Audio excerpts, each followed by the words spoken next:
Hello and welcome to the Screen Chronicles. My name is Colby, I'm Steve. and today we're going back to Star Wars, and we're going to talk actually about a video game. What? So what are we talking about today, Steve? So it's a video game we both played. Was it this clinical? We started playing it, or was it our last one? No, it's this one. It's called Star Wars Jedi Fallen Order, and I think it just came out last year. It has Cameron Monaghan as Cal Kestis, the main Jedi. It has Daniel Roebuck as Grease, Deborah Wilson as Siri Junda, the main woman, the other one. And it's got other bunch of people, but those are the main three that are part of your crew. Yes. You want to tell everyone what it's about, though? No spoilers here. Basically, we've got a story after Order 66, following the purge of the Jedi, and we're following a Padawan learner who had gone into hiding. And where we meet this character, Cal Kestis, he is a scavenger. And we'll kind of get into the details a little bit more later, but we kind of follow his story because he's not done. He's not done doing Jedi stuff yet. Yeah. I don't think it's a spoiler to say that he reconnects with the Force and adventure ensues. Yes. And we'll kind of go through that adventure a little bit when we get into spoiler talk. But really anything more than that is pretty spoilery. Honestly, yeah. So before we even get into that, Steve, just how are you doing, man? I'm good. Yeah? I mean, crazy times we're in right now. Yes. It is March 14th, 2020 that we're doing this right now. And just recently, I guess over the past month, the coronavirus has been going on. It really hasn't seemed really big here in America, though, up until this past week, though. Yeah. And there's even been addresses out from the President of the United States. They're closing schools here in Pittsburgh. You're talking about cases where you're from. Yep. So, I mean, everyone's kind of freaking out right now. And as you wanted to talk about this, and I wanted to talk about this too, we're not healthcare professionals yet, but we're both in the healthcare field. We've been doing this for 3 years, not counting whatever experiences we've had before we started into PT school. But so yeah, what are some thoughts from you? Just never seen anything like it, So it's officially a pandemic. It was labeled that yesterday, I believe. And we're in a national state of emergency here in the U.S. So it's just really kind of surreal. And it kind of happened like in the blink of an eye. It went from being like kind of in the back of our minds to the only thing anybody's thinking about. I think I would say Tuesday, I was at work and eating lunch, and my instructor at work turned to me and said, 2 colleges in Massachusetts just canceled their spring sports. And I was like, what? And she's like, because of the coronavirus. And I think that was the moment I realized, like, holy poop, like this is this is getting real. And then affecting things now. This is like going to start affecting our lives more. I mean, because this has been going on for a while now. And it originated, I think, in Wuhan, in China, and it's kind of spread, and then there started to get a few trickling in from like the West Coast here in the U.S. It hit Europe pretty hard. Obviously, Italy got hit hard, but it was the kind of thing that we knew was going on in the world, but we were just kind of in our heads, I think, like not worrying about it too much because it's not in our lives. You know what I mean? Yes. It's not in our day to day. We see it on the news, but we didn't worry about it. Then all of a sudden, I hear those colleges are thinking about going online. This past Wednesday, just a list of colleges just started going boom, boom, boom, boom, boom, going online. And I'm just like, holy moly, And then I think we both watched Wednesday night. What you're saying. No, go ahead. Sorry, go ahead. I think Wednesday night I was watching some hockey, and then I saw that Trump was going to give an address, so I turned it over. And he gave the address, and like within like half an hour of him giving the address to the U.S. about like the plan with the coronavirus and everything, the NBA canceled or postponed, suspended its season. And I was like, a professional sports league just like stopped their games, like a pro sports league. And then the next day, like every other professional sport followed suit. Which when that happens, like, because these are these are people that are all about money. You know, not trying to, belittle, athletes that are pro athletes or anything like that, but the organizations behind them, they are focused on money. So the fact that they are willing to postpone and not make money off ticket sales, viewership league to on do TV, the potential of a new player coming on that's going to, want other merchandise for people to buy. I mean, it's a big deal. I think most of the stuff though is preventative. Yes, it is not supposed to be, oh shit, caught with our flag down is basically what we're trying to do, because we did have a week period where some things were happening and America wasn't really sure how to respond. We didn't know if we should listen to the CDC, the World Health Organization, NHI. Nobody knew who to listen to. And I guess apparently we did have a epidemic response team before, but they weren't coming in, or they were, I guess, dismantled with this past administration. Not trying to get political, but we didn't really know who to listen to for a while. And I think we're still kind of trying to figure out who to listen to, which is kind of hampering things. Because if you even look online, the number of cases you look at World Health Organization to CDC to news station, and you're going to get complete numbers for the prevalence here in the U.S. How many people? One message, though, that is clear from all of it is that, one, we should all be concerned, because this is a more contagious disease than what we had originally thought. Partly because we weren't getting information from China about the severity of what was really going on over there. Partly, too, because we didn't have one organization at the head of this, getting in front of American people, telling them what to do, telling our government what to do. And but they are saying, though, that we're being preventative, to not panic, though. Just be concerned. Take preventative measures. Wash your hands. Cover your mouth when you cough.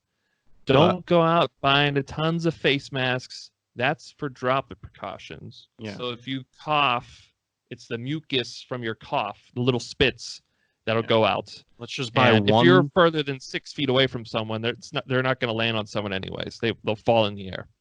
So doing masks, all you're doing is taking away masks from healthcare individuals, caregivers for individuals who actually have family members who are infected and should be wearing masks, not only to protect themselves, but to protect their immunocompromised family member. So, I would stay off of Facebook news for this, and try and listen to some scientific evidence. And let's just buy one case of toilet paper at a time. Maybe two, if that's what you normally do. If that's what you normally do is two, then you can get two. I just see these pictures of people with 24 packs of toilet paper in their carts, and they're got multiple carts. I kept seeing memes. And I'm just who? I kept seeing memes about toilet paper things, and I was like, I don't get this. I don't understand this reference. And then I saw a thing from Aussie Man Reviews. He's this Australian guy, and he always comments on videos with his Australian voice and talks real funny about things. And it was people fighting in a grocery store over toilet paper, and this one woman was hoarding like mounds and mounds of rolls in her shopping cart, and someone was fighting her. It's just, and talk about how quick this is evolving. I went on Sunday, I went to Walmart to get something for my cousin for his birthday, right? Yes. And I had I walked in and I saw like 2 or 3 people like with handfuls of toilet paper, and that was it. That's all they had. And I just remember not thinking of anything related to the virus yet, because it hadn't gotten to that level yet. But Yeah. I just thought in my head, I was just thinking, that's kind of strange. Yeah. I guess those people Well, were then really I in need of toilet paper, and now I guess they were the ones ahead of the curve. they were thinking ahead. Well, again, because I didn't know what the heck was going on, and then someone else made a joke while I was at work. A patient did about toilet paper, and I was like, "All right, what's this about? I don't understand." And he was like, "Oh, it's because most of our toilet paper comes from China. China was the epicenter of this pandemic, and because their government's basically shutting down because of the number of cases and trying to catch up and prevent things, that we're probably not going to be getting toilet paper from them. Once they, we run out here. But I mean, I don't know, unless everyone's butts gets really dirty here in the next few months. I don't know. I was thinking a few months ago this was going to blow over, and it hasn't. So, I don't know. There's 2 groups of people, like always, on the extreme, with anything. And right now the extremes are the people that are worrying excessively, going out buying hundreds of rolls of toilet paper, buying masks, washing their hands. You should be washing your hands, but washing your hands incessantly, just being rude on Facebook, just absorbing all the fear news that they can. And then there's people on the other end who are like, looking at the evidence is like, well, it's not as bad as the flu. Right. I can go wherever I want. Exactly. I'm not changing anything. That's a great point. That's a where great you point. need to be is right in the middle. And that's where the danger lies, is that you and me, if we got this thing, we're probably going to be okay. Yeah. Looking at the statistics of everything, chances are we're going to be okay. But I worry about like giving that to somebody though, Yeah. If in the house that I'm living in, if there's somebody who has an underlying health condition or who is of an older age, you know what I mean, then I'm putting them at risk. So that's where like people like you and me need to kind of, exactly. And it's where people like you and me need to like have that consideration, you know what I mean? We could easily say like, oh, I don't care if I get this because like I can beat it probably, not that, not anybody wants to get it, but like, it's, no one wants to get the cold or a flu, but nobody does. We can all shake that off unless you have some other underlying health condition. Right. And from what I understand, COVID-19, this novel coronavirus, there's a bunch of coronaviruses, but this one is COVID-19. It is basically somewhere between a bad upper respiratory infection and a flu without the body aches. Most of them don't have body aches. So we would beat that. I mean, I beat, either cold or flu probably twice a year, one or the other. You know what I mean? And it sucks for that week or two, depending on what it is. But I get over it, and then I forget that I even had it, and then, but like you're saying, though, some of us might even be carrying it. I mean, a lot of us, I was just saying, I was around someone for a few weeks who was coughing, sick, before this coronavirus was a big thing. And I didn't get sick, but I was exposed to them constantly. I was using their computer. I was, shaking hands with them, all this stuff. I didn't get sick, but I probably had that in my system. And, could I pass it on to someone else? Possibly. Yeah. Because all it takes really is for you to, have a droplet or something, you to rub your mucous membrane, your nose, your eyes, your mouth, and then it's in you. And it's like you're saying, some of us might already have it. We don't know. It's not trying to freak you out, but it's just like you said. That's part of being consideration. That's part of being somewhere in the middle of those 2 extremes. Okay. Yes. Don't freak out, but also don't just not give a shit, because you should at least care for the other people around you. You know what I mean? Exactly. You should at least have that consideration for people around you, even if you don't care if you get sick. Mm-hmm. So anyway, we could talk about this all day. It's the hottest topic in the world. It's probably unlike anything we've seen about how it affects society. I've never had I've anything never, like this. I don't know if my parents have in their life. Maybe there's been something like this before our lifetime, but especially for you being a lot older than me, maybe you remember something. But well, let me tell you about the bubonic plague. But anyway, what we really want to talk about today is Star Wars. So let's just end by saying we hope everybody stays healthy, stay safe, and just use common sense out there. Exactly. That's really, that's it. Use moderation. Wash your hands. Cough into. They recommend coughing in your arms. They also recommend coughing into like a tissue, throwing it away. Just be conscious. Don't be in large groups right now. Yeah. We're really just trying to prevent the spread. Yeah. The spread. That's all you can really do with something like this is contain it, and that's really the biggest defense against it right now. So get on to CDC, World Health Organization, and NHI right now if you want to some real evidence. Don't be looking on your Facebook. Yeah, and be critical of what you see online, because people are saying a million things, and I've heard a million different things about this situation, and most of it's not true. Yes. So there's a lot of misinformation out there. So don't just believe everything you read on Facebook or Instagram or whatever. Look at the facts and go from there. So anyway, let's talk a little Star Wars. Yeah, now this is the good stuff. Get your mind off the scary thing, and let's get down to the good stuff. So before we get into the spoiler stuff, did you like the game Jedi Fallen Order? Let me tell you something. I loved the game. A little background on my game playing experience. I had always played when I was a kid. I think I got a Game Boy first, Game Boy Advanced, and then finally got a PS2 eventually. Right. So that kind of ended there. Okay. So I'd always played Star Wars Battlefront 2, Star Wars Battlefront 1, Revenge of the Sith, a lot of Star Wars games, Force Unleashed on the PS2. But then I kind of I got away from video games a little bit. For a while, I didn't get a PS3, I didn't get a PS4, and then I start this clinic, and my cousin John told me that I needed to that I should try this game, and I think you recommended it as well.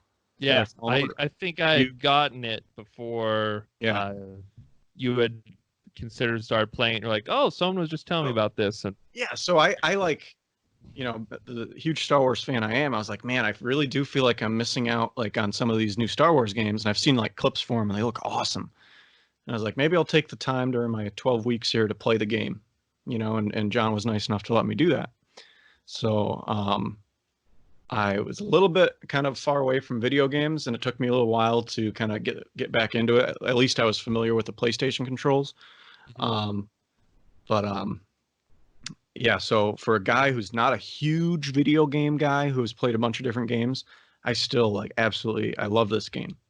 And I think a big part of why I love this game is it's pretty much its own Star Wars movie. You know what I mean? It's its own Star Wars story. And I feel like it's a nice contribution to the whole Star Wars saga. So, agreed. And like what you're saying, I really enjoyed the game. I heard a lot of buzz around it that it was good. Yeah. I was a little worried when I first saw it was going to be released, because it was released under EA, who is this money-hungry corporation anymore. They had released Star Wars Battlefront a few years ago. They remade it, and it was but everyone bought it because we're all very nostalgic. We all loved Star Wars Battlefront 1 and 2. Best games probably ever. Probably ever. On the Battlefront 2, probably. It's Battlefront 2. And then they came out with Battlefront 2 for the Xbox, and everything was microtransactions, DLC, and just trying to make all the little money off of it that they could, with just bare bones of a game behind it when it came out. And it's been updated since, but I mean, the fact that it came out with that intention, to me, I'm still not going to buy it. I'm not going to contribute to that. I will say, when it came out, I remember thinking, I was like, oh man, I wish I had a video game console, because I love Battlefront 2 so much, and I want to play this new version, and it's probably awesome. And I remember A couple of my friends let me try it in college, and I watched them play it, and I was just all online, and I was just like, this isn't that sweet, you know? And they told me, like, I guess you played it a lot, right? The first one that came out, Yeah, or no? I played the first one. Yeah, And isn't that my like brothers got it on some Xbox. people get like super good, and then you just can't beat them? Pretty much, and that's pretty much that's why I don't get into like most online player games like Call of Duty and things like that, because it's like once you get to a certain level, that person is just like unbeatable. And those are the people that are like staying up till 3 a.m. every night playing the game incessantly. Yeah. And like when I get onto a game, I want to have fun and have some escapism, some release. Like you were saying, this was a really good story. I want to feel a story. I don't want to just have my ass kicked, every round. And I'll say this about the game too. Okay, first of all, super, super hard game, super difficult. Especially, I mean, and I don't think it was just because I hadn't played in a while. Like I talked to you, and you play your PS4 a lot, right? Yeah.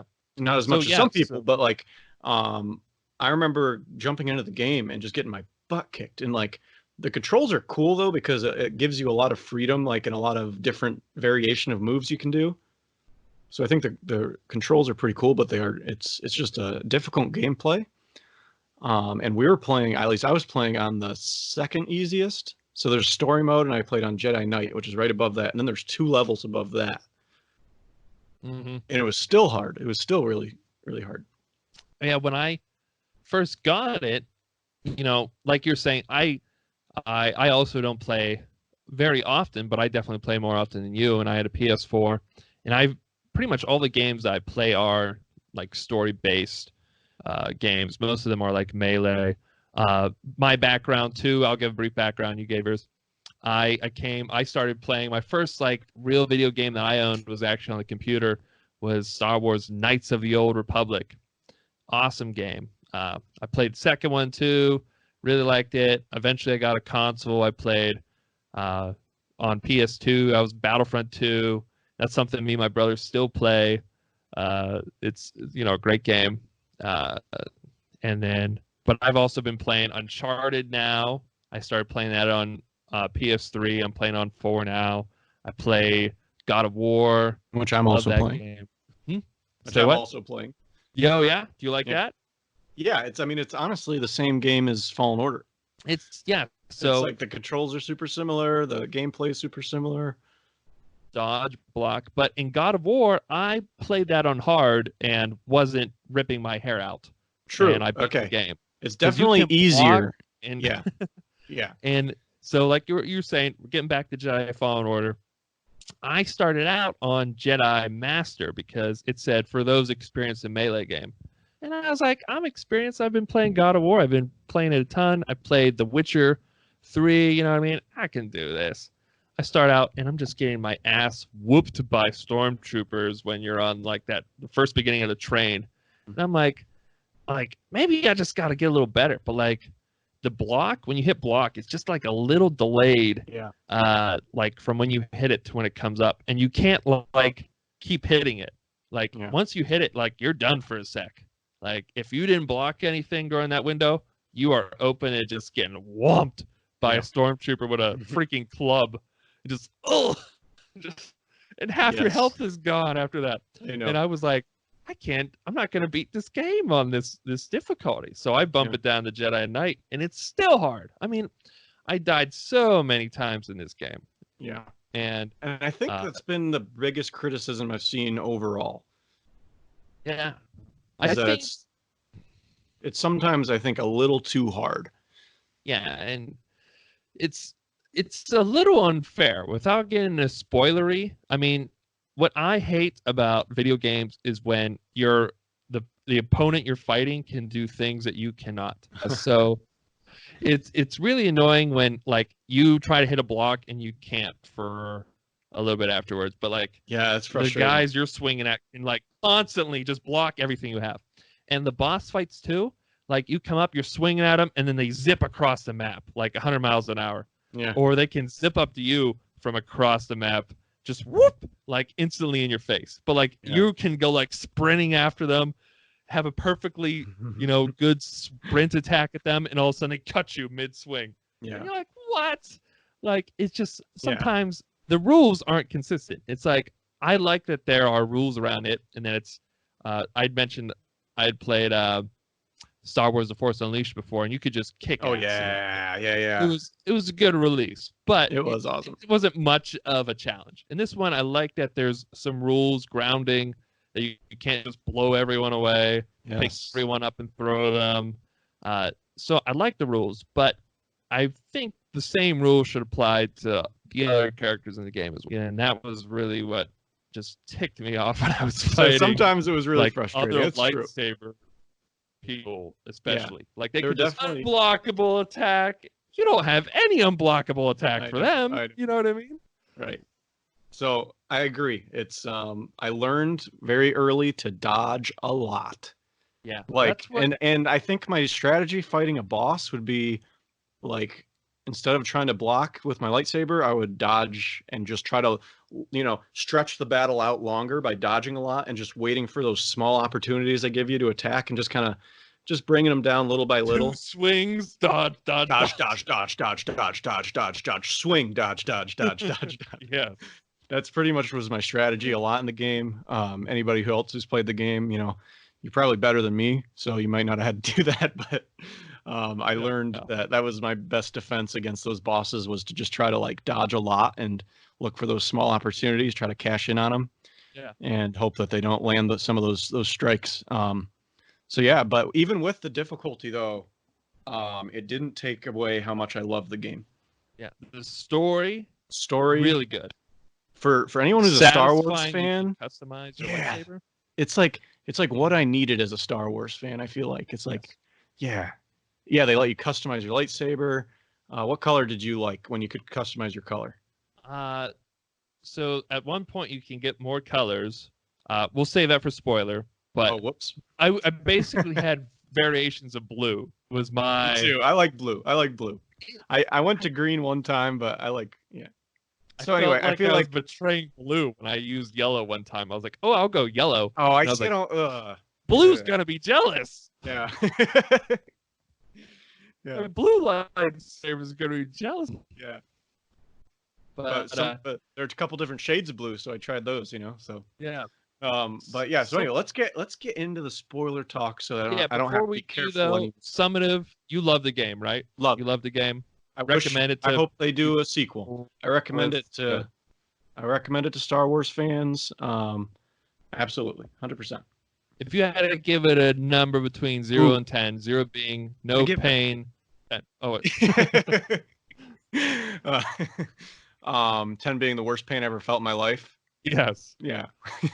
My character felt the worst pain he's ever felt in his life. Several hundred times. But I give it a 9 out of 10. I would also give it a 9 out of 10. The only reason it couldn't have been a little bit better was, like I said, very frustrating moments. Times where you couldn't make a cool outfit for the guy. Like, you had a freaking poncho. Yeah, the outfits were not his coolest outfit is his so every time every time you get to some place, right, there's something that triggers Cordova to pop up and kind of give you the next clue to where you need to go, right? Yeah.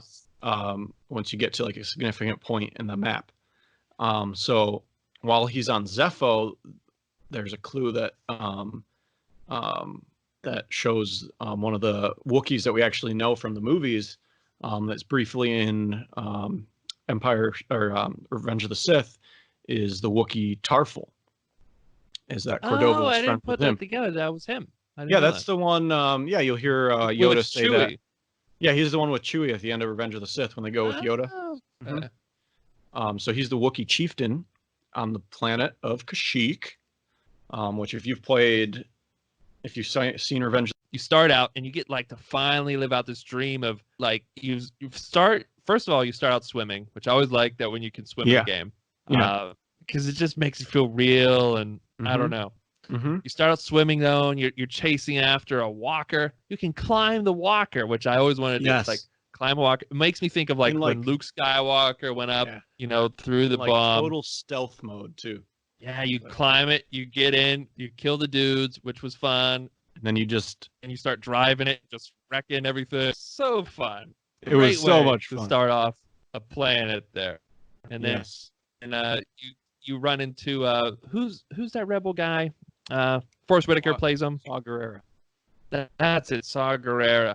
That's who you run into, and he's basically there for his own motivation to fight the Empire and figure out what they're doing. But at the same time, you want to help out the Wookiees. That's really what you end up doing there. You don't actually go and get any other really just help the rebels there. Eventually, you do come back, as you know, and you do get to go down then and do some stuff. Part of the game is that you kind of have a few different planets, and you kind of have to bounce back and forth between them depending on what point you get to. So you'll only be able to get so far at one planet, and then you might have to go to a different planet to, get another clue to go back to that planet, or if you don't have the powers, or you might not have the power to get to a certain place in the map too. Yeah. Our character Cal him and BD, they keep getting more powers, being able to do stuff throughout the game. I think one example of like things in Kashyyyk you can't do right away are the zip lines, where you go going up. You're going up. Yeah. So I think you can go down right away, but you can't go up. Yeah. And I think you don't get that till later in the game. So then you can go back to Kashyyyk, and all of a sudden you can do all these other things. Go to the force pull too. And force pulling. So there's like bridges or something that'll be up, and you can and you'll be on the other side of it. So where before if it's on your side, you might be able to push it down. You'll need to pull it from the other side. And so force pull becomes a power that you use later on throughout the game. And let's just take a moment and talk about when you learn a new power like that, how they do it, because it is so cool how it's done. Yeah, because the way they do it is basically like its own little tutorial, but they make it part of the story. Because Cal had kind of cut himself off from the Force because he was hiding. He was a Jedi at the beginning of the game. So he wasn't actively using these things, even though he was trained up until a pretty decent age, in the Jedi Order. He started out as a little kid. He was raised by his master, basically, as typical Jedi are.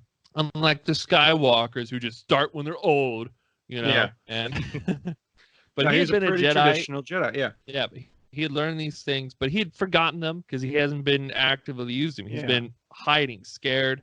He's also been kind of ashamed about what happened with his master. So he had really suppressed all of these things. So anytime then when you get to a point in the story where it's like you can have a new power now, it does a cool thing where it starts you in a like back when he was first learning the power when he was a kid in a training room with his master, and then you use it, you get to practice. Master had really protected him, sacrificed his life for capture from the Empire.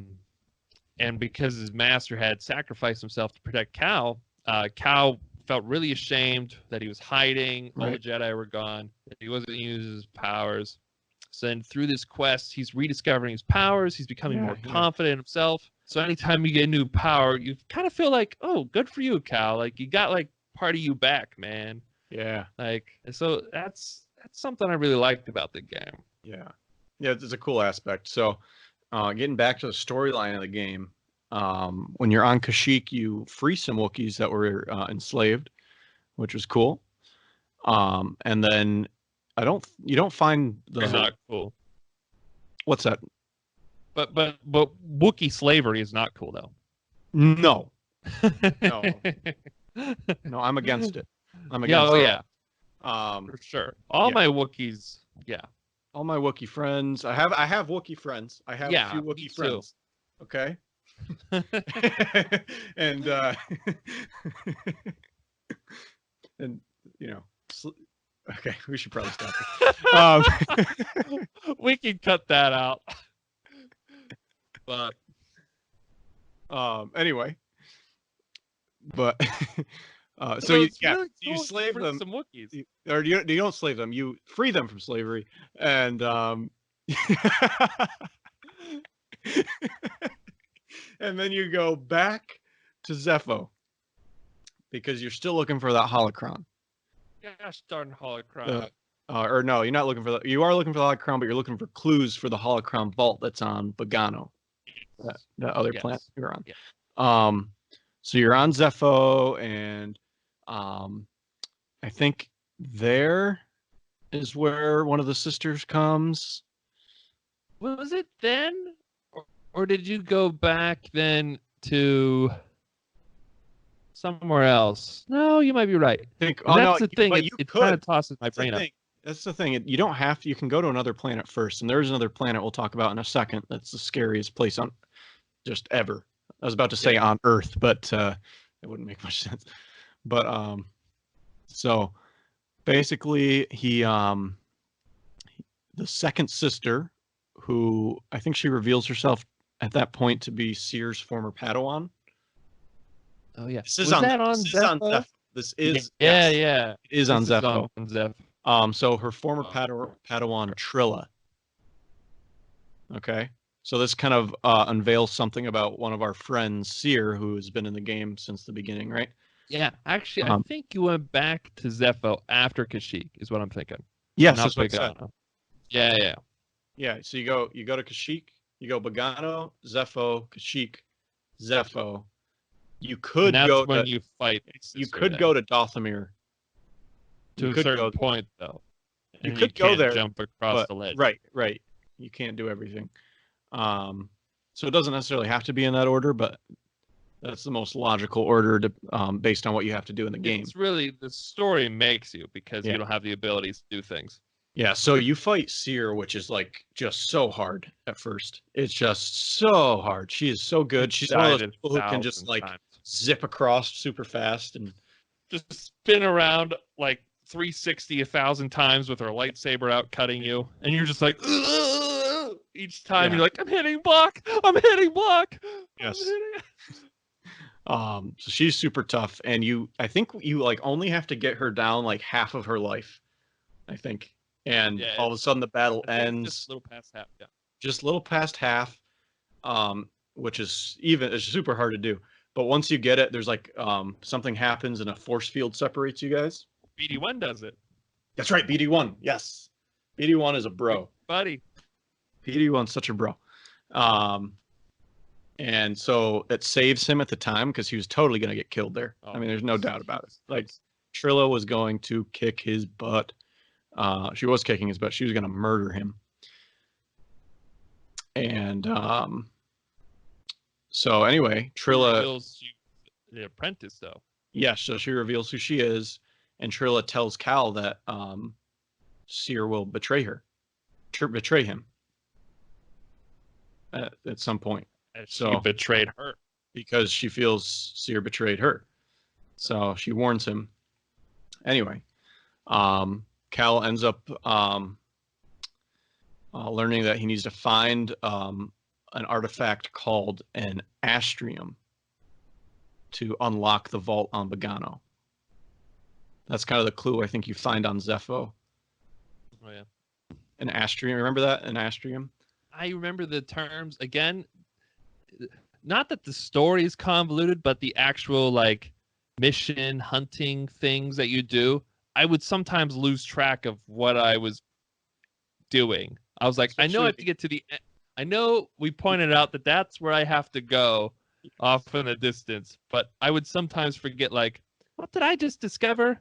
And Cordova's there, he's talking, and I'm like, I kind of remember this stuff. I was pretty good about remembering like what I was doing. I was like, okay, right now I'm going to find the Astrium, or okay, right now I'm finding Tuffle. You know, that's about all I knew. But the character moments sunk into me. You know, I remember those. Seer's apprentice, Cal's, you know, things that happen, his flashbacks, Cordova, you know, what his intentions were, the ancient race. But like, I would sometimes forget, like, what am I doing at the end of this planet again? And then, what can I? Especially when it got super hard. Yeah. But then, and also there's like some super tricky puzzles you have to figure out, like within the game, like to unlock a vault or something. Or I like doing them though. I felt good after I solved them. Yes, Yeah, they are. They just take a while sometimes. It's just Yeah. um, And it's like like, there's like these push giant down balls you to have to request a push. hint. Yeah, And it's like, if you're a little dummy, if you yeah. can't It's solve just things, you little dummy, antagonizing you the whole time. You can't figure something out. don't you want a hint, you little dummy? Yeah. You want So your little backpack droid to tell you, dummy? yeah, yeah. Ask BD1 for a hint because BD1 already knows it and isn't telling you. He's gonna watch you run around for an hour trying to figure it out. BD1's like Oh, and already by the solved way, the there's crossword stormtroopers puzzle trying to that get we in. do at home. What'd you say? Oh, like they're back on the ship and BD1's like already finished the crossword puzzle they're doing. Yeah, yeah. And he's like, "You want me to tell you, Cal?" He's like, No, I can get this. I can get this. I know it. 7 letters. Again. Yeah. How about now? You want to ask me for a hint now? Oh man. But so yeah, so um while I think he's still on Zepho, Cal gets what happens? I'm trying to remember. Oh, he gets captured by a bounty hunter. Oh, that's right. Greaves is a little gambler guy. He's on his way back. You're on your way back to your ship, and all of a sudden, like a bounty hunter pops up, and you're like, "What the heck?" And like you're trying to fight. And you're like, "Who the heck's this guy?" And all of a sudden, you're shocked and captured, and you wake up, no lightsaber.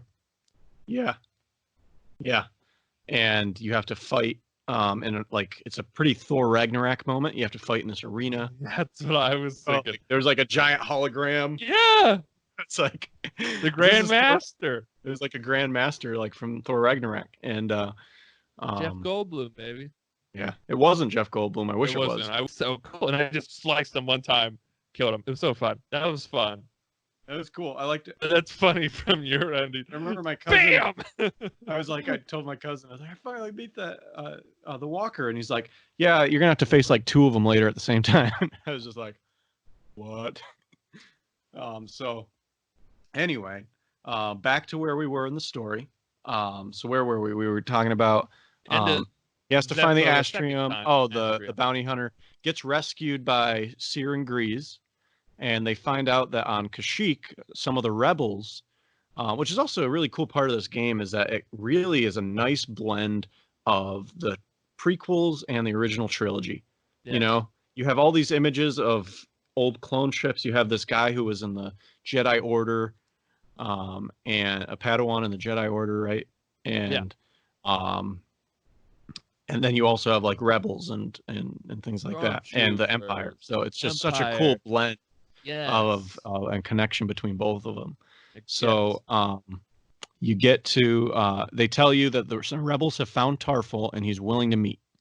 Okay, so you go back to Kashyyyk, and you have to go on this. Takes you a little while, but you finally go deep into like Kashyyyk, into like the jungle, and you end up finding this this Tarful, right? Chieftain Tarful. Yeah, I really like this part of Kashyyyk. This was cool. Yeah, it was pretty water and stuff, and it was really cool. Yep. So, yeah, it was pretty awesome. And but you find Tarful? Yes. So you find Tarful, and he tells you to go to the top of the origin tree. And then while you're on your way there, you get attacked by the 9th sister. Also, before that, giant bird thingy. Yeah, so was so fun and cool and Star Warsy, man. So so you like befriend it, right? Yeah, you like. I remember. I think you're like sliding down something. You're sliding down like one of those long paths, and you like see it for the first time. Oh, that's right. Yeah, because the Empire was attacking you. Bam, bam, they blow you up. You're on your way somewhere, and all of a sudden you start like sliding. The Empire's shooting at you. They have a gunship after you. Then that flying bird mammal thing attacks it. And it takes it down. But then the 9th sister was on that ship. Yeah. Yep, that's right. And so the 9th sister confronts Cal. Well, you kind of confront her. I think you like jump down, and Die You 1,000 times. and you fight about 1,000 times before you beat her. Actually, it took me probably half a dozen times for her. Really? So, yeah. Man, This was one you got good at this game. I did get pretty good. Man, But I died for like an hour one night, like trying to fight her. And then so the next day I pick up and start going, and I finally beat her after probably like 10 more times. She was tough. She was tough. But Yeah, that was big just chick. one though. That was one where I just really played conservative and I just dodged a lot. I got to know her moves super well. See, and I get carried away. I get very aggressive and just Yeah. like I just didn't care like how long it took me. punishes you. Yeah. Punishes you for that way. Yeah, if you try to be aggressive, they just like you might get a couple hits in, but then they're gonna just destroy you. Oh Like, yeah, just super quick. wreck house. Um, Unblockable attacks. so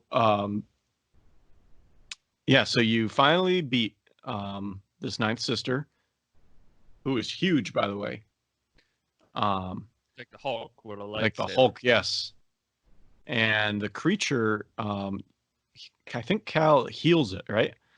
Yeah, so after he saves you from like the gunship attack, you climb up the tree a little bit more, and the creature's there wounded, and BD1 gives you a med pack to stick it with. Yes.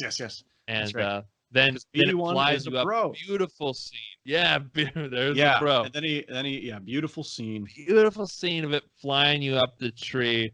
I mean, that was cool. I like how you ran and climbed onto it before like a cinematic began.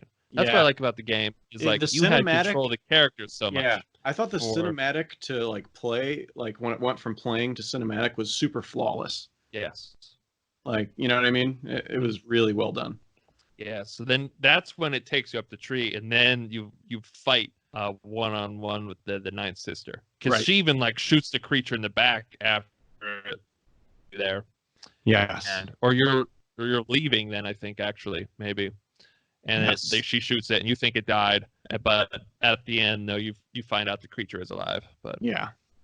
And then when you get to the top of the origin tree, you find a recording of our friend Cordova, the former Jedi. He was the Jedi Master, who's sending us on this quest.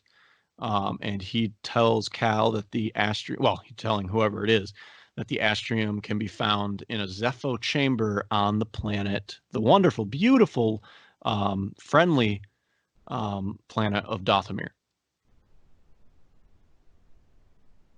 Just totally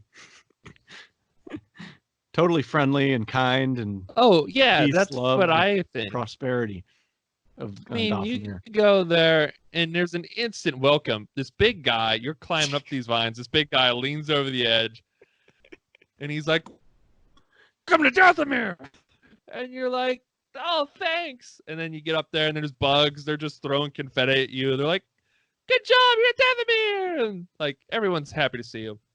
Yeah. There's guys there that they call them the brothers because they're friends with you, man. Yeah, they're all brothers. Yeah. The Night Brothers, man, because like party time with these guys. And the Night Sisters, because like you're like all family there on Dathomir. All family. They treat you like family immediately. Good I guess that is if your family wants to brutally beat your brain in with a club. And everything's poisonous and spiky. Yes, everything's horrible on Dathomir. It's evil. So just point of reference, that's where Darth Maul is from. So that's where his hometown. That's his home planet. And if you had seen the Clone Wars, have you seen that part of the Clone Wars with Dathomir? So if you knew the Clone Wars, so that's another thing, like what you're saying, this ties in. This is between episode 3 and 4 from the Skywalker saga. And it ties in Order 66, it ties in the Empire, ties in like Clone War history stuff, and then it ties in the show mythology. I thought that was one of the Clone Wars' strongest storylines. Yes. Stuff with the Night Sisters and the brothers, and then the Night Sisters are this race of like evil Force users. They're not part of the Sith, they're not part of the Jedi. They've evolved on their own planet to be able to use the Force, and they never join either like side or anything. Right. They have like green stuff. They're basically almost like witches. Yeah, in that's the what I Star think Wars of them. They're like universe. sort of like witches almost. And then everybody else looks exactly like Darth Maul, and they all just want to kill you. Yep. And that's it. So like, there's not even like they don't even like ask to see what you're doing there. They don't. Oh, They I just want think to it kill could you. have all been solved with some conversation. Like, hey, yeah, I don't I want to just kill need you, to go there one time and I'm done. Like, and I'm out of here. I'm out of your guys' hair. But It's like, no. on their end, they didn't trust Jedi because they didn't. Well, because it was Dooku in the Clone Wars that killed them, and well, yeah. Actually, did Darth? Yeah, actually, Darth and his brother actually go back there too. Yeah. Is that what I'm thinking? The Clone Wars. I think so. Yeah. So they had people with lightsabers came back and killed most of them. But so they're that's pretty I would say a pretty primitive, like culture, right? So like, yeah, very a lot of ways. The Force was like their way to the Night Sisters' way to control everything, so no one else really flourished. Technology didn't flourish. It's very like a primitive, like you're saying, mythologic place. Just super creepy. Yeah. Right. So anyways, it's fun though because of how creepy it is. Yes. It's cool, but it is creepy. Yes. And everything just kicks your butt. Yeah. From bugs to giant bats. Right. Like, this is the worst place to have a vacation. Right. So on Dathomir, Cal gets stopped by one of those Night Sisters. Her name's Marin. And she blames, just like we were talking about, she actually blames the Jedi for the massacre of her people during the Clone Wars. Okay. So I hate to. Yeah. So along with fighting a bunch of Dathomir brothers, the Night Brothers, and spiders and giant monsters on this creepy planet, she eventually like raises up zombies pretty much, because she blames Cal. So she orders them to attack Cal. And so now you have to fight these zombies who are super easy to kill, but there's times where they like have 1 million of them come out, and you have to. It gets kind of hard. Yeah, they gang up on you. Yeah. So. And when you have other enemies around too, they're so annoying because so you're easy to kill, but I have to focus on this guy who I have to dodge and like strategically attack. Right. So when you're getting around this planet, right? And I think I actually did this in a different order. I think I went there before I like found out about the Astrium, or I found Tarful and stuff, because you get there, and I remember going to this one spot, and there was just this like human-looking person in a hood. Yes. And all it said was Traveler, I think. Mm-hmm. And you talk to him for a little bit, and there's this like jump that you can't make yet because you're not powerful enough. And so you don't have a double jump yet. Oh, you didn't get double jump yet. So yeah. So depending on the order you play the game, you may or may not have had it the first time you went to Dathomir, right? So I didn't the first time I had it. So he said like, I don't think you can make the jump yet, whatever. So I go to leave the planet, and then I go to this like underground like pathway to get out, and that's where there's like one of those lightsaber customized tables. Yeah. And that's where you finally get your double lightsaber that you've like seen online and like in the ads, because before that you're just using a single blade. Yeah. And the end of it's pretty crappy because it's like cut in half. Yeah. Which always bothered me when I was on the table. I was like, can't I fix the end? Can't I just fix the end? So all of a sudden now you have a double lightsaber, and you can choose to use double versus single at any point throughout the game. And then you actually have some attacks that are specific for both. So like single and double combined in an attack, you know?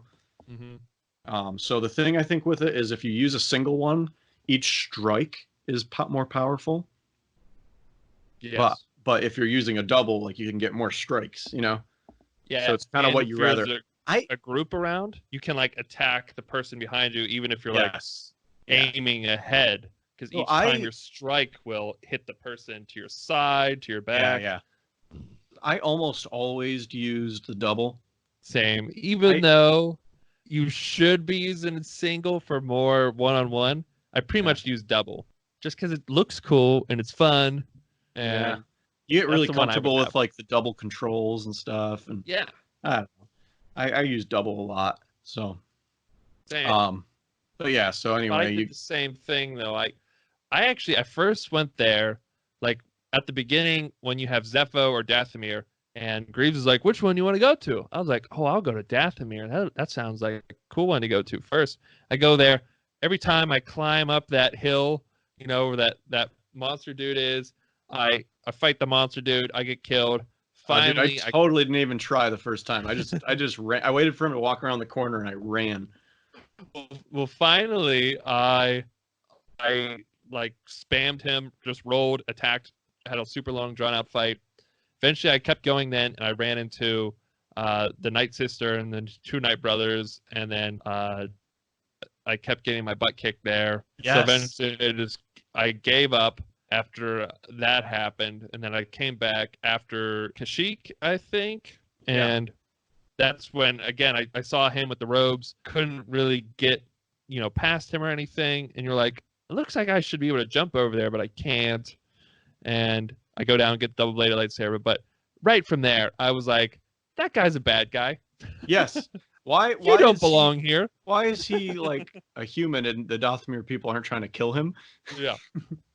Everything else around here is very dangerous, and you're just standing here with your black robe on speaking. Yes. So, yeah. You're looking all creepy. Yeah. I was like, you're evil. You're evil. I'll deal with you later, but you're evil. So anyway, you get your double lightsaber either earlier or later, depending on how you play the game. Yeah. And I ended up getting it fairly early, I think. Same. Because I kind of went back and forth between the planets. Like you, I went to Dathomir kind of early and got my butt kicked a lot, but I found the lightsaber eventually. And then eventually you get to come back to Dathomir and you've learned the double jump at one of those awesome flashbacks and you can make the jump. Right? Yeah. So you do that. Been after the second time you're on Kashyyyk. Yeah, I think so. So when you find Tarful, I think that's where you might have been on that. I don't remember exactly when you do the double jump. Because when you meet Tarful, you get the underwater breathing thing. But I think it's somewhere on which there is that also you get super annoying to me because like I was trying to get 100% on all the planets, and there's like so much water. Like you'd have to scour like the whole little pond to find like chests and stuff. And I was just like, there's been like so much water before I even could breathe underwater. And like now I have to go back and do that if I want to get 100% of the game. Because I didn't really like this. I didn't like swimming underwater. I thought it was kind of annoying. Like it was a cool aspect to the game to like get some places, go under. It's the only way to get there. I didn't like because it wasn't easy to see things a lot. Yeah. And it annoyed me because I felt like I was missing chests and stuff. And it's also very easy, like when you're swimming underwater, to kind of get disoriented and see which way you're going. Well, there was tons of times where I was like, especially when you like come up for like out of the water and you're at the top in like a little canyon cave, and it's like, crap, did I just come from that way or that way? And then you swim back, and it turns out you're going the wrong way, and you're like, crap. And then like you're just gotta reset, just like doing a little bit, yeah.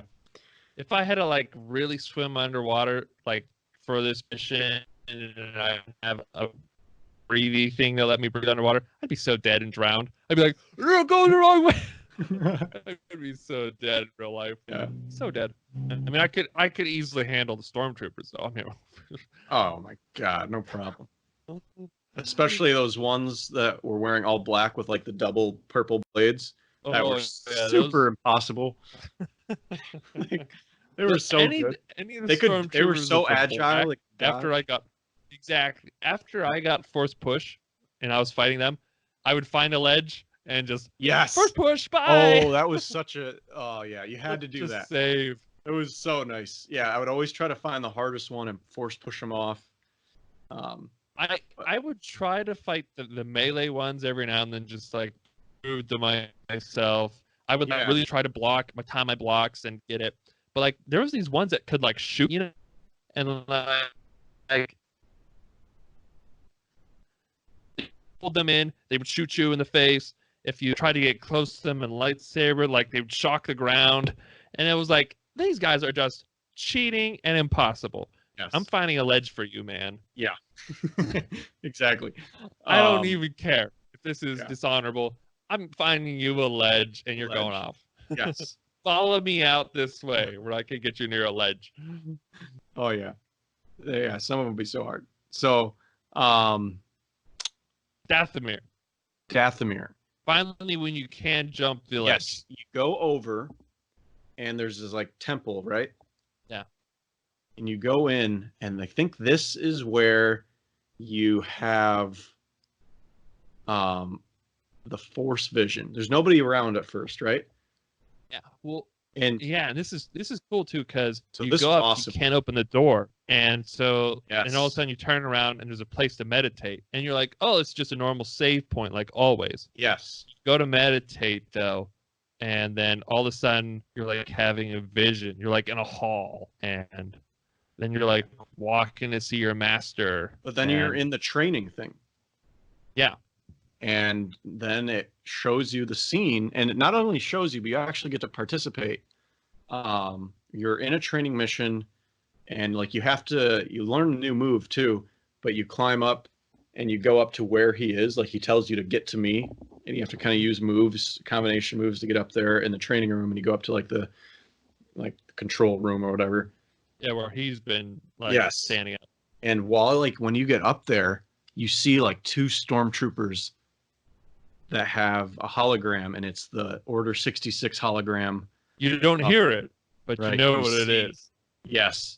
And you just see them get ready, but Cal's master is like a boss, and Spider senses. Yeah, he just knows. And what was his master's name? I forget. What was his master's name?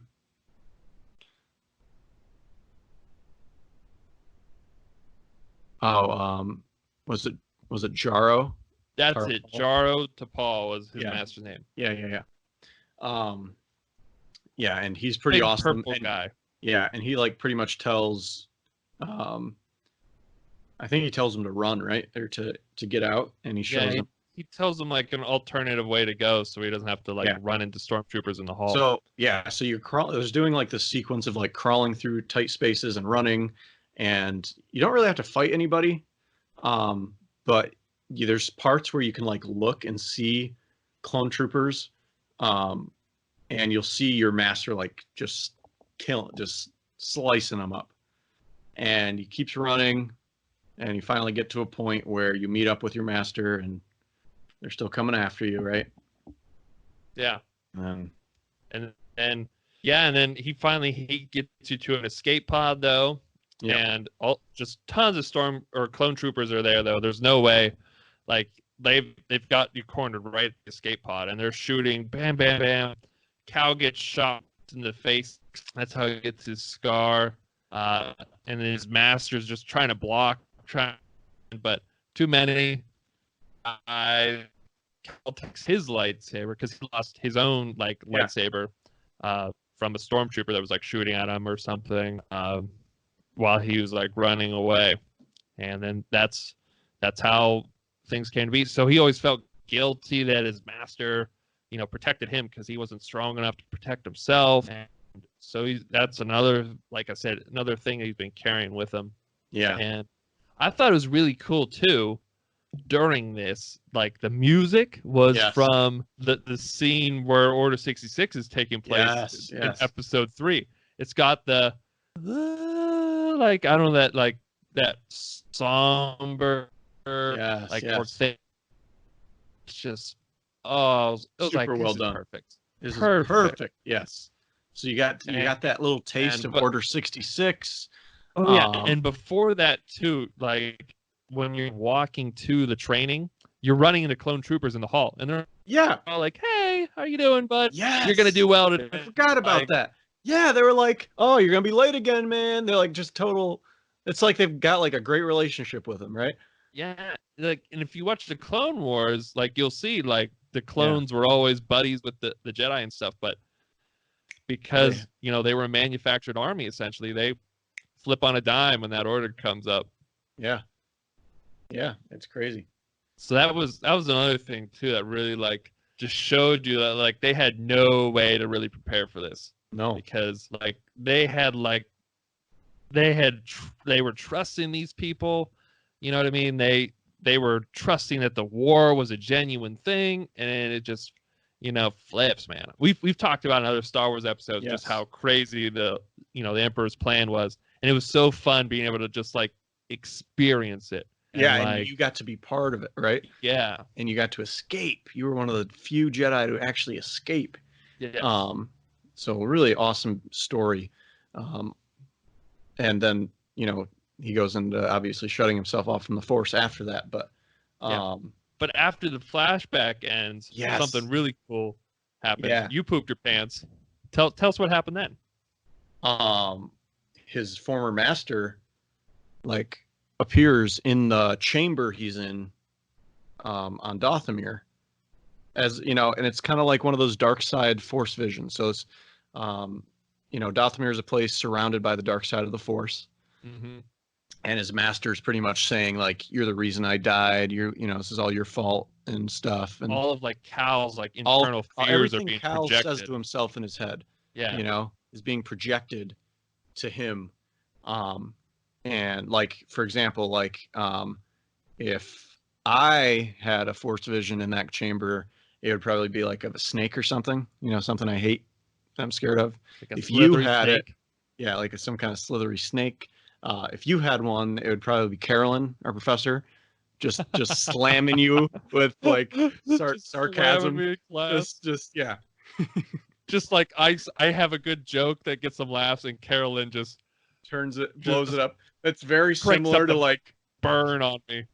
it's like you're the stormtrooper with a rocket launcher in Carolyn's Cal Kestis, and you just like, oh, I got him perfectly lined up, and you hit the trigger, and she's just like, whoosh, force pushes it back in your face. Oh, this isn't gonna be good. For anyone who doesn't know, Carolyn's one of our favorite professors from physical therapy school, and she just Steve was kind of the guy in class making everybody laugh, telling jokes, but she would roast Steve, and and Steve was always laughing about it. It was just funny.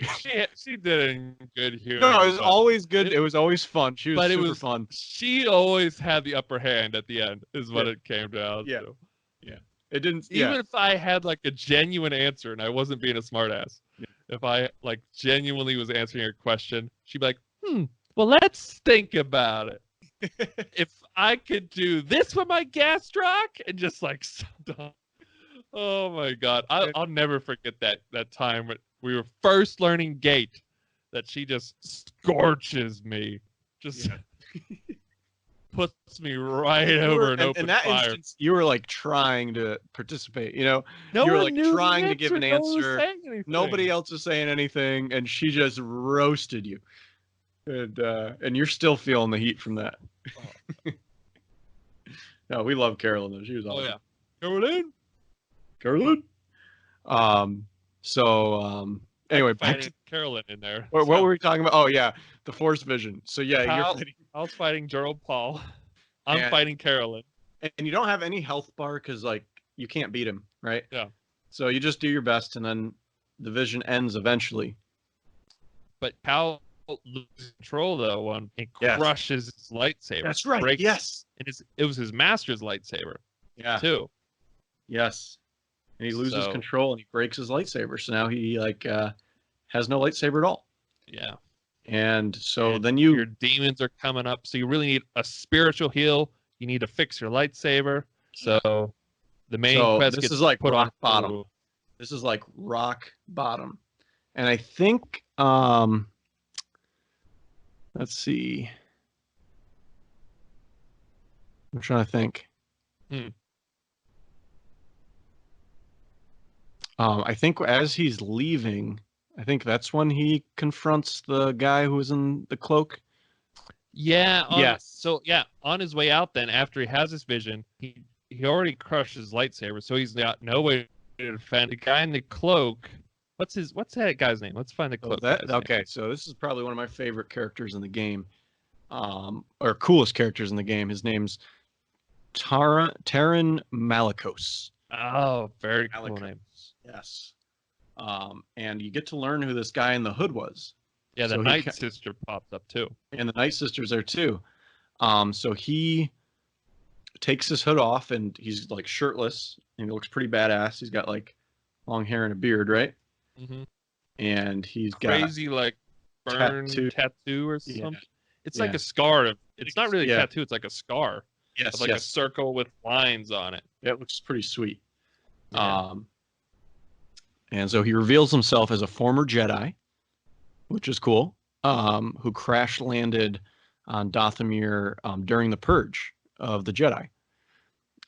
And he's been like, when he was there, he decided that he was going to try to seek out the magic of the Night Sisters. So basically, he kind of turns to the dark side on his own. Not that he was necessarily a Sith, Yeah. but he was practicing in the dark side.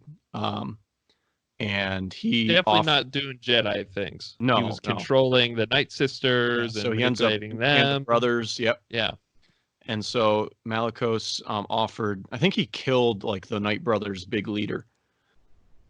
I'm pretty sure. Yeah, he did something that really ended their kind of alliance, because they did teach him, because that was like ways. Part of their culture. I think was like, if you like kill their leader, then you're the new leader, you know. Yeah. And yeah, he talks about that, and he offers Cal training in this new dark side power. But Cal is like, ain't about that, you know. And I think Marin decides to attack, I think, both of them, right? Yeah, I think that's when the zombies come up. Yes, and then and then all of a sudden, you have to just run back to the ship. Got no way to fight. Yeah, you don't have a lightsaber, which was just a bummer. And you go back to the Stinger Mantis, where this is where Seer finally talks to Cal about Trilla, the one sister. Yeah. And she admits that she knew, and that she herself had briefly fell to the dark side, which is why she chose to cut herself off from the Force.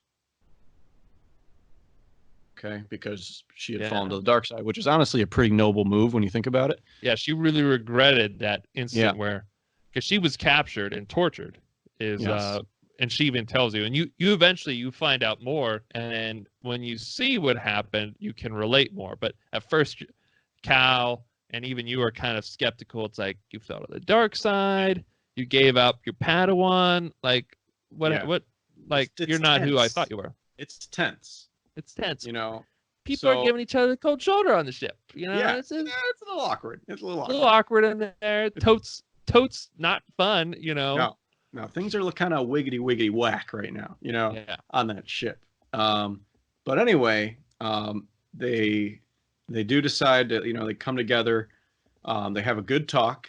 Cal needs it. Cal needs some encouragement. He broke his lightsaber. Just kind of confronted his deepest, darkest feelings about his master, his own personal hate for himself and things. Yes, it manifested itself right before his eyes.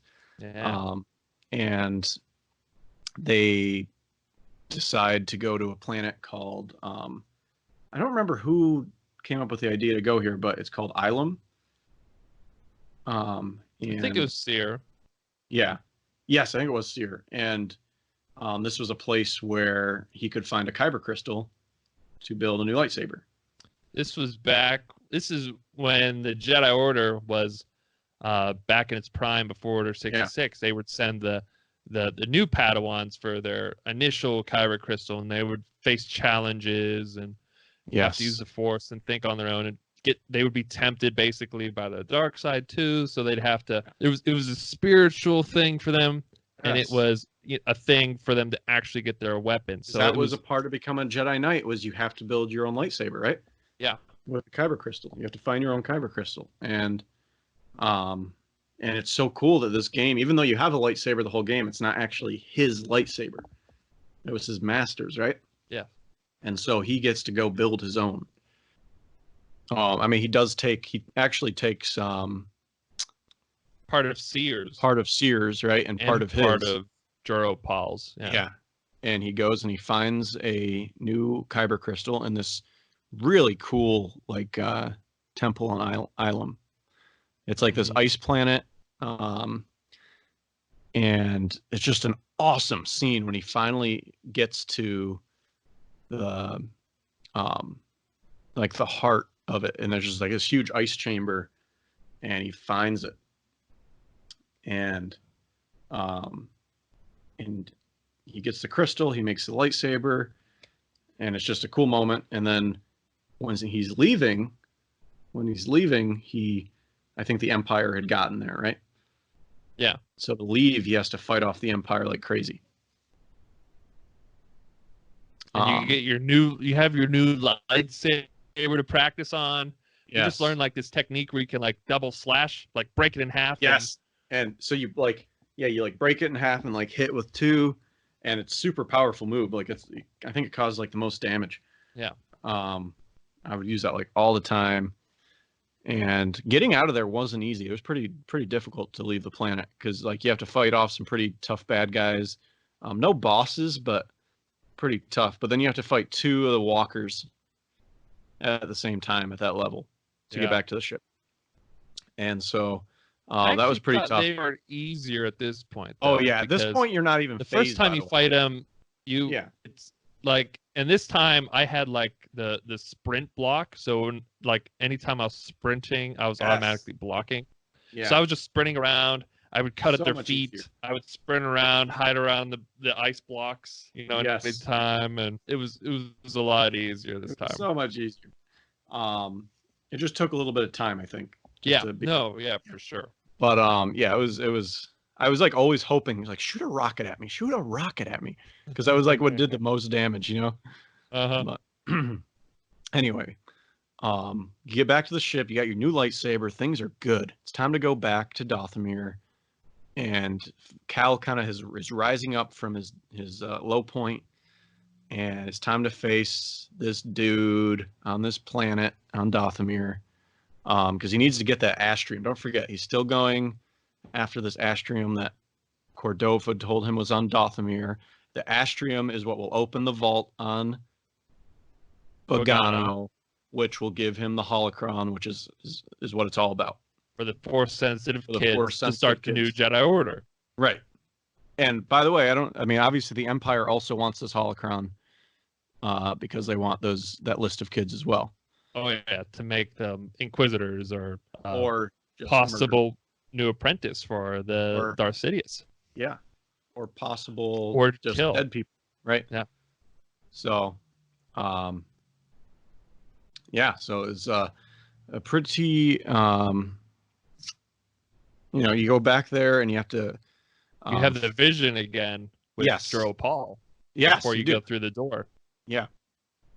And that's where you start out able to it's overcome like last time you're fighting them, but then at the end you just lay down your weapon and you're like, I have to forgive myself for what happened. Cal has Jedi. Some internal healing. Oh, it's the most Jedi thing, dude. Yes, exactly. Internal healing, finding calmness, even like, when you've had this tragedy in your life, and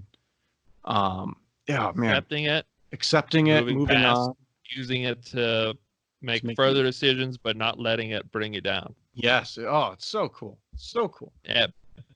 Like you said, perfect Jedi mode. Yeah, it's perfect Jedi. That's where I really started like Cal.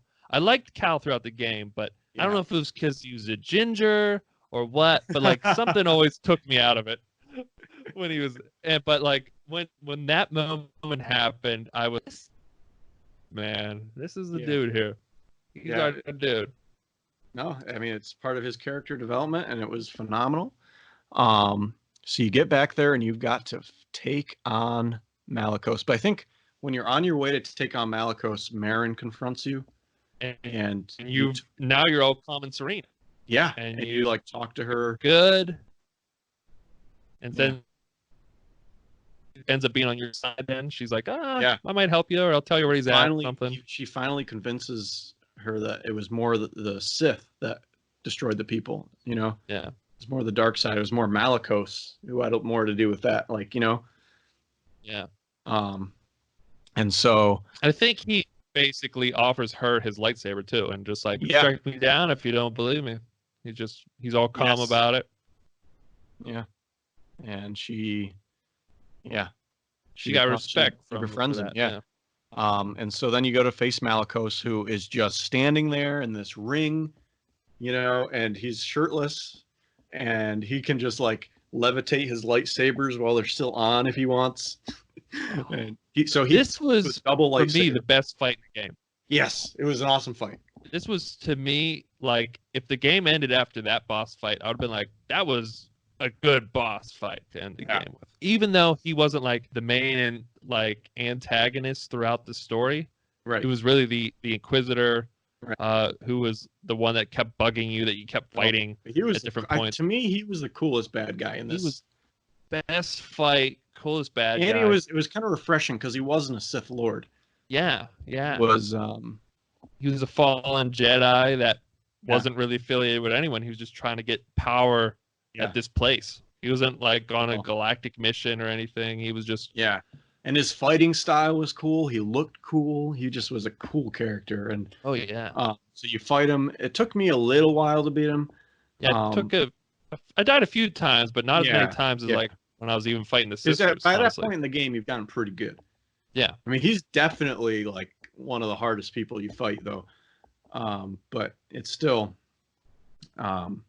you finally beat him, and you like force him in. Like, halfway through the fight, Marin jumps in and helps you. Mm-hmm. Because now she's on your side, and so then she kind of helps you periodically throughout the rest of the fight, and you finally beat him.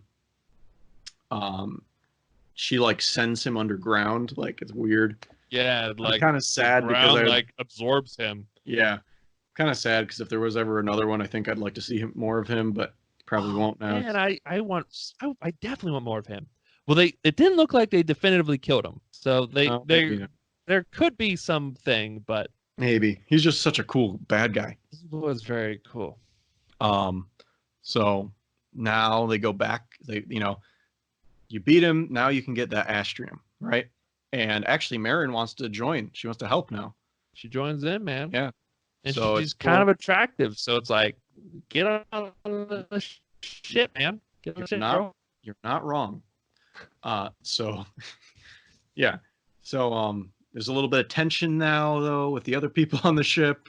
They're like, isn't that one of the evil people with the zombie people? Evil. Yeah.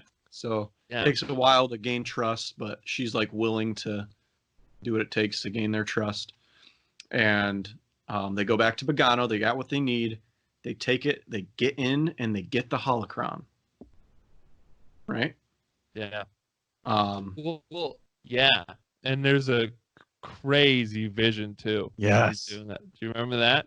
Like you start out like you go through a mirror or window. Yeah, it's like a mirror thing. And then like you can't see, and it's like ignite your lightsaber to see in the dark or something. And it says that like anytime you're in the dark to see, you hit block. Yeah.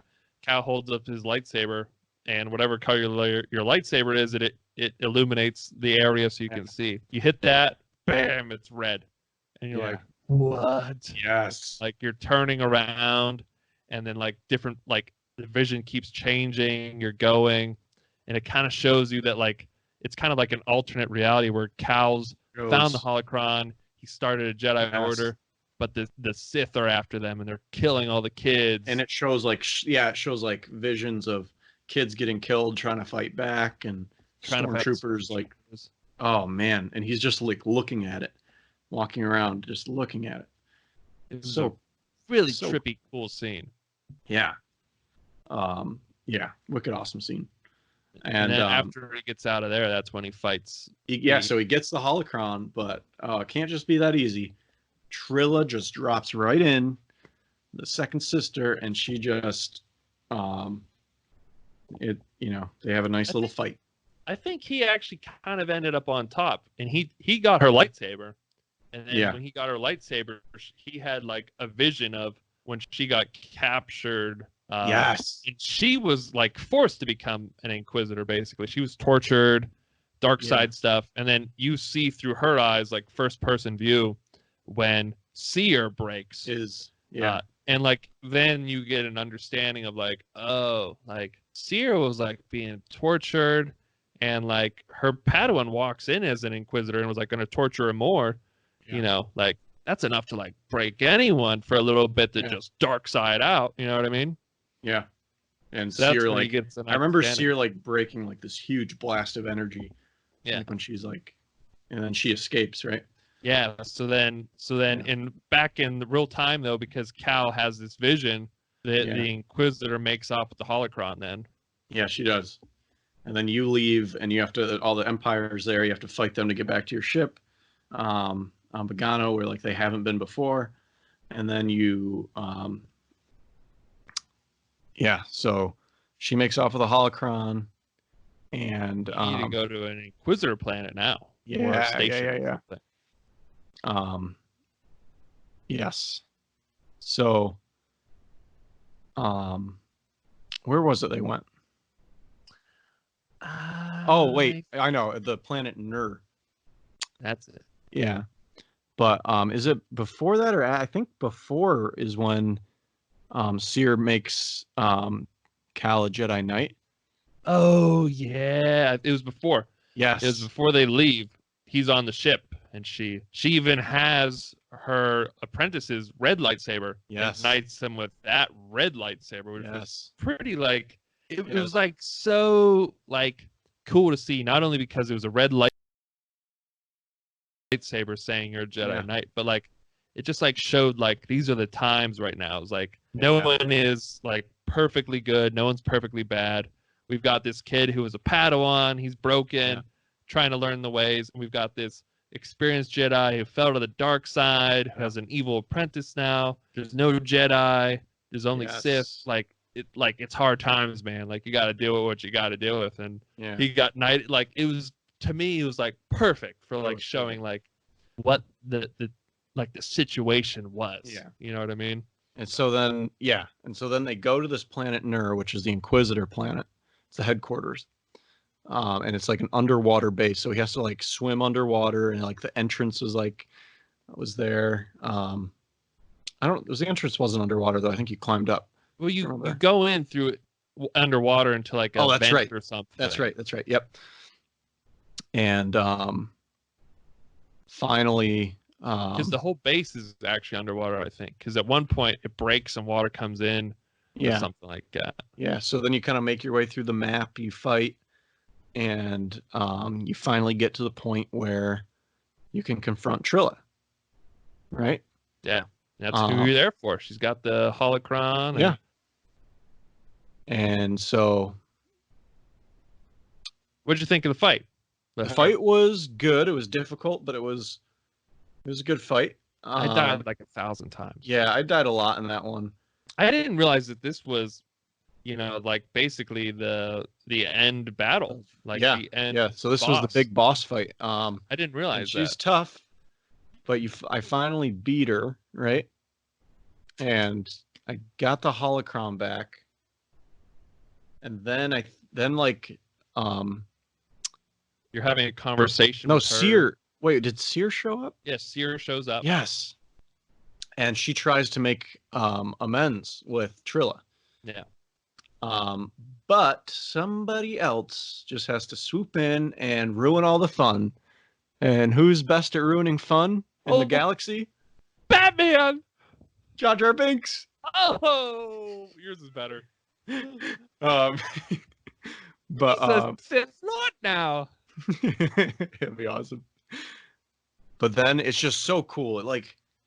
I think, how did it happen? You just it gets misty, like Trilla like freezes. Uh-huh.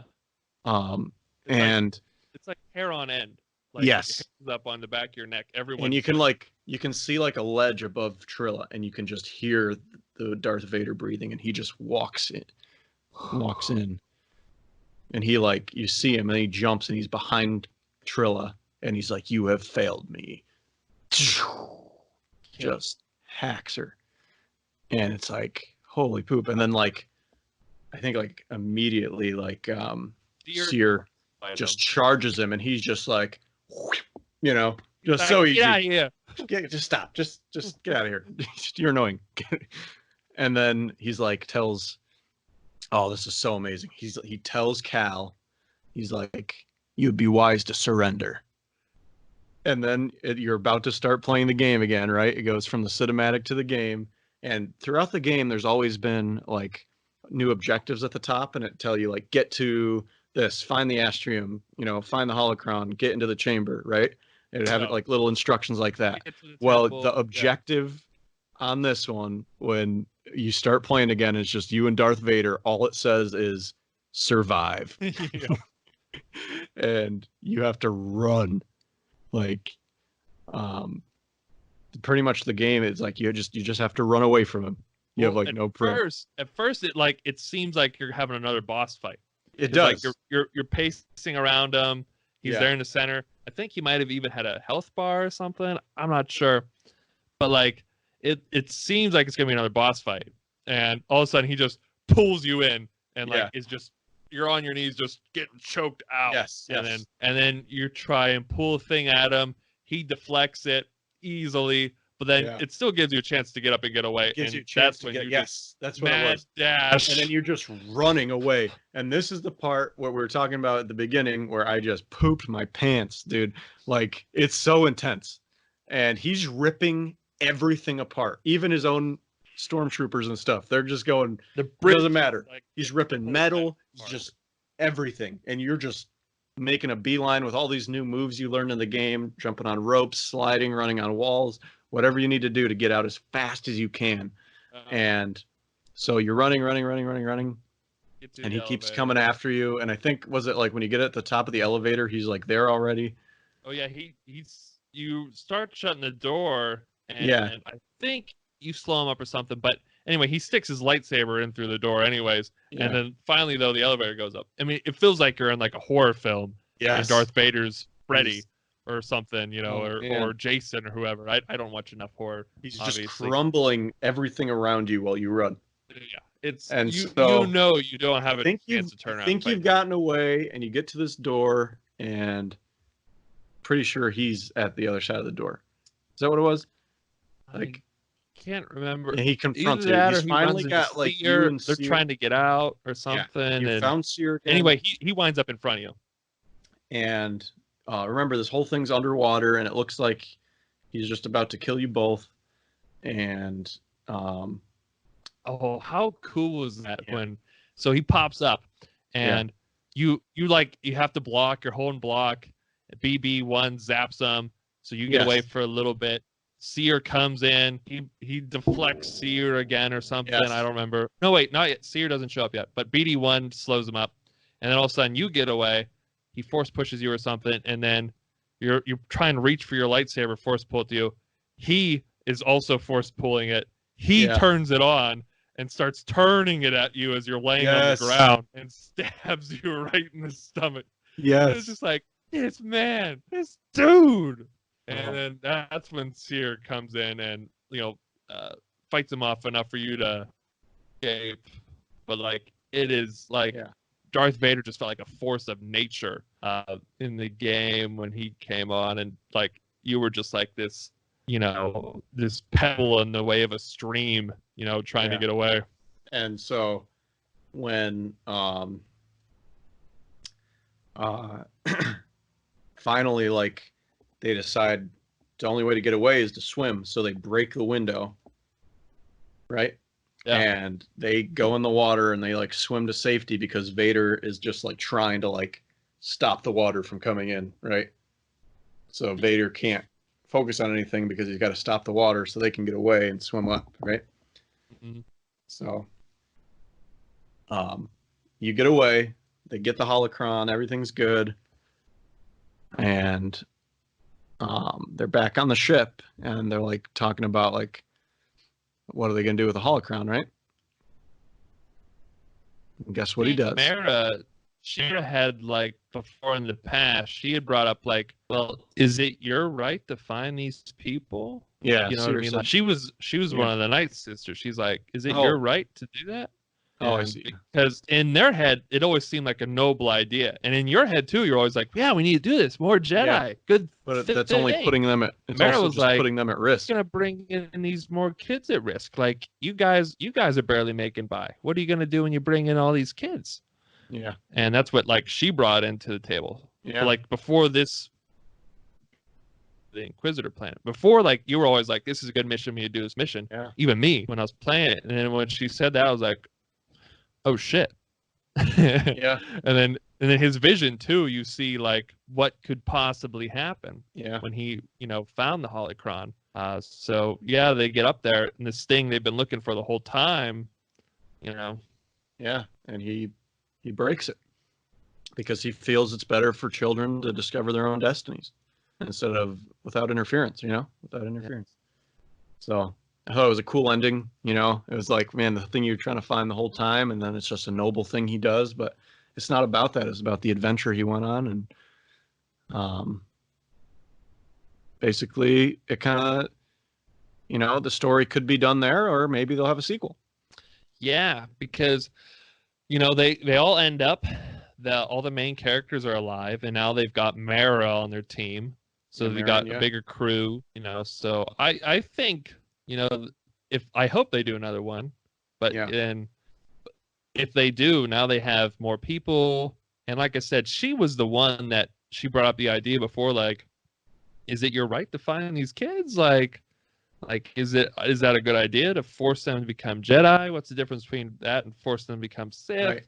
Right. Sort of thing.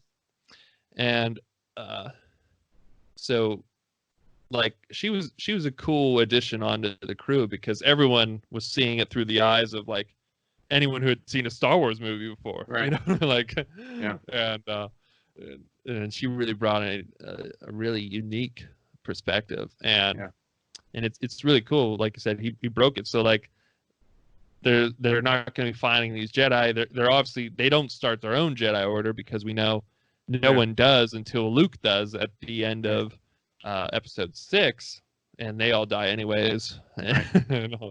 But it was really cool. It was really fun, and like you said, the point of the game was like journey for all the characters, especially Cal. Yeah. And like discovering what it means to be a Jedi, and getting over cool things. Yeah. It's just a cool piece of the Star Wars saga. Yeah. What was your favorite part from the game? Oh man, I think that's a good question. I think either fighting Malicos or the Darth Vader part at the end. I don't know. My favorite aspect of the game, I think, was seeing all these cool planets and in depth, and I don't know. So many great parts of it. It's just finding the lightsaber, getting your own lightsaber was an amazing moment. The flashback to Order 66. I can just think of all these awesome moments. It's hard to pick one. Yeah. Yeah, no, you're right. I mean, if I had to boil it down though, my favorite like section of the game would be where Cal is on Dathomir. He has the vision, and of Order 66. Yeah.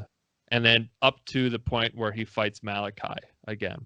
He comes back. To me, that felt Malicos, like the game could have even ended after that Malicos, after that point, because to me it felt like its own like really satisfying arc for Cal.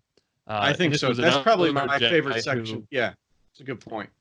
Because like we had said, Malicos was another guy who survived Order 66, like Cal. Right.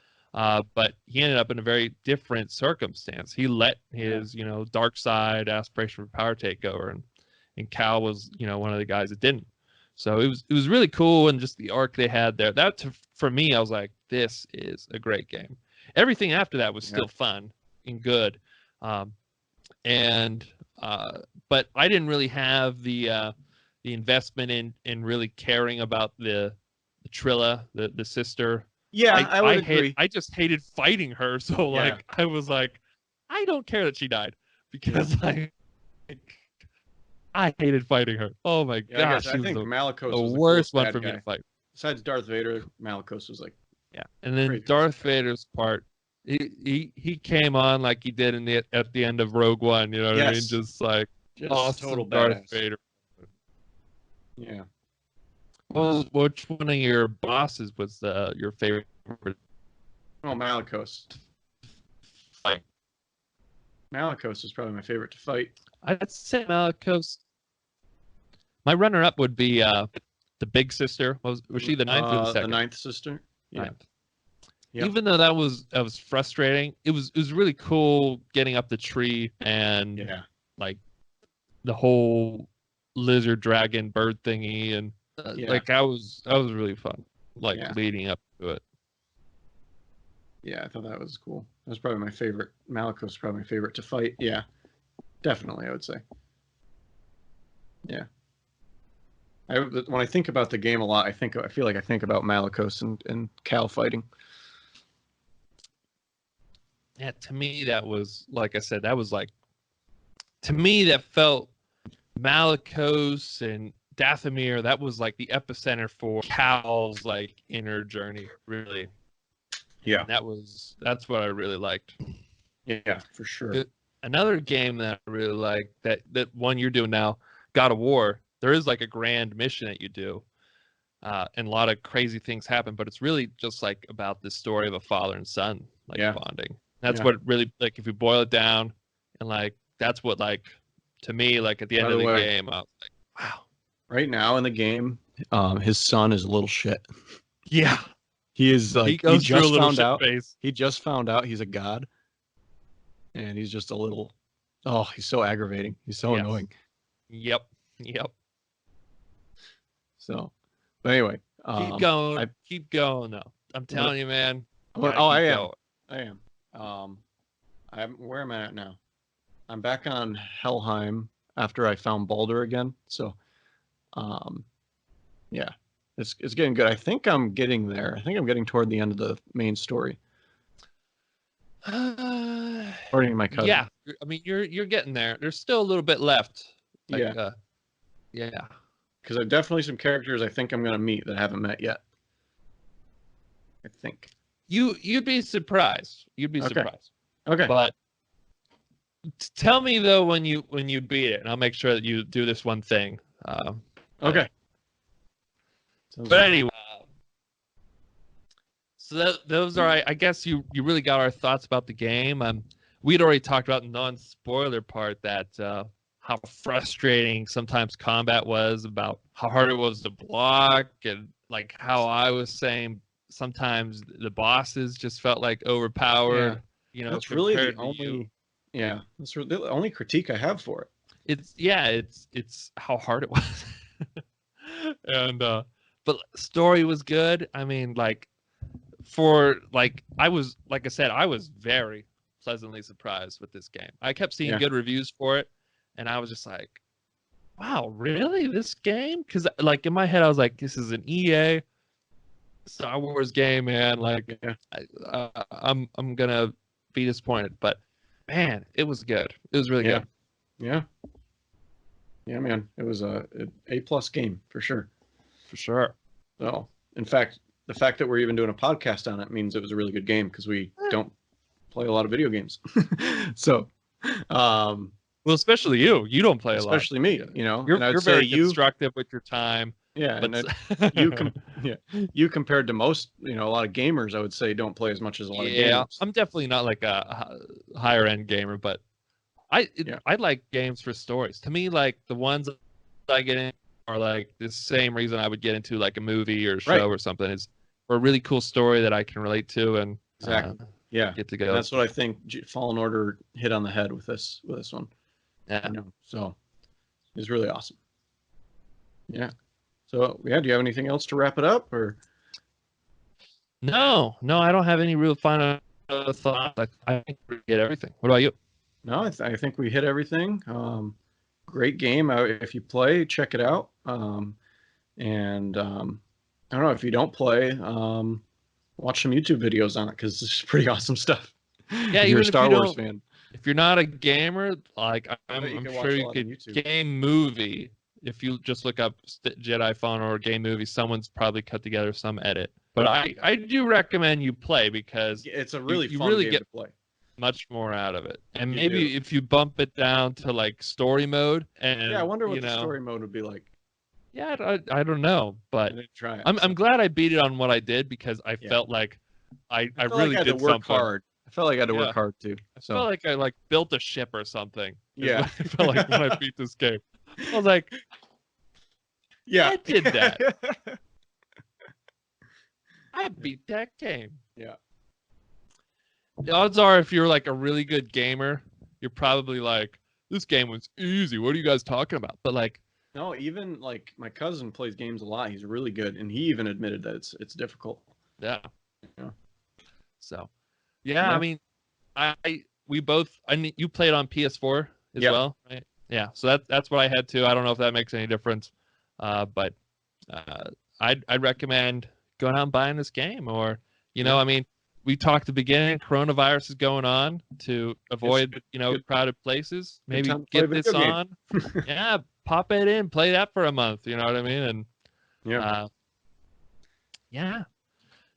What about so to wrap up, is there any other movies, shows, any other games that you recommend to anyone? I'm trying to think of no games besides God of War, which I'm playing now, which we talked about. Movies and shows that I've seen recently, not much, honestly. Better Call Saul. If you haven't seen any of the new episodes of Better Call Saul, they are absolutely killing it with the first 4 episodes of the new season. It may be the best season yet. So if you're into that, I would definitely get on board because seasons 1 and 2 were awesome. Season 3 was okay, and season 4 so far has been phenomenal. I'll have to get onto the Breaking Bad for sure. Yeah, watch Breaking Bad first, and then it's just time right now. Yeah, Breaking Bad takes a little time. Papers and Breaking Bad takes a little time. Yeah, but yeah, I don't really have anything else to recommend. I've been watching Star Trek. Like I watched Next Gen back up at school. That's something Tay watched when she was growing up. Really liked. We got into. After that ended, we wanted to get like another fix. We started watching Deep Space Nine because that was like the next series that came after. First 2 seasons were pretty slow. Didn't really like them. We kept kind of pushing through. We would skip episodes that seemed boring. Season 3 though picked up, man, it was good from pretty much then on. Season finale we just saw yesterday was or the series finale rather, but it's still good to watch though. I mean, sci-fi thing. If you're a space person, I'm late to the Star Trek party as a sci-fi nerd, but it's been fun. And I started watching the original one too, since I'm like a Trekkie now, man. I really am. Wow. Okay. It's fun. I'm telling you. But yeah, I can't think of anything else. I finished The Last Kingdom book by Bernard Cornwell. Nice. The audio book. So where it ends is like right before episode 4 of season 1. Oh. Like before. Wow. Yeah. Like it really extended his childhood out to like doing more Dane things before Ragnar's death. Like it was really for hit Ragnar the Elder, that is. Wow. That's cool. Because when he finally dies, like it's already like probably like 2 or 3 hours left of the book. And like wow. It was pretty crazy. So it is crazy. But Alfred in the book was like just like how Alfred is in the show. Very like conniving, and there's more like boat stuff too, like on a boat. Oh yeah. Like that's what like Uhtred was doing for Alfred, was he was like fighting on boats. Okay. And So you recommend the book? I recommend the book. Yeah, I mean, it wasn't like a real like again, it was an audiobook. It wasn't like a page turner where I was like, oh, I've got to hear what happens next. Gotcha. But it was fun, and it really fleshed out some things from the Last Kingdom that you didn't get. It really like spelled out some things, and it gave you like a clear picture of like how Alfred is sometimes. I think you get enough of that from the show though to really get Alfred's character and what he kills. But I think that's a good thing you brought it up too, because that's probably where we should end, is inviting a certain somebody onto the show. You mean Alexander Draymond? I mean Alexander freaking Draymond, Oh. Uhtred of Bebbanburg, or Uhtred Ragnarsson, Uhtred, son of Uhtred, Uhtred, father of Uhtred, brother of Uhtred. His brother was Uhtred back when he was Osbert. Yeah, and I gotta assume that grandson of Uhtred. I don't know for sure. Yeah, but we'll definitely be doing an episode on that soon. I have to watch season 1 again. Did you finish season 1 again? Yeah, finished season 1. Ani's super into it. My girlfriend is super into it, so I'm excited about that. And we're gonna keep watching. So yeah. So also, Last Samurai is on Netflix. Yes. So watch that, everyone.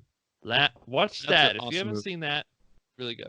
Oh, and they just released early, I think probably because all this madness, they released Rise of Skywalker early on digital. So is that to buy or like? Yeah, you gotta buy it. You gotta buy it, Oh. but still, it's nice to have. I think I think my cousin might have gotten it. I'm not sure if he did yet, but so we're thinking about watching that. Cool. Yeah. Yeah, I mean, so that's the end of that.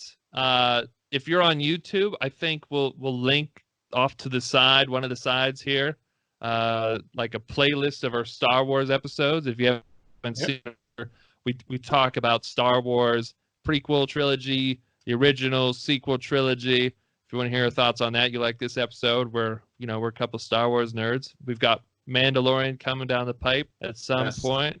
We'll probably talk Clone Wars, maybe even. Yeah. When this season ends.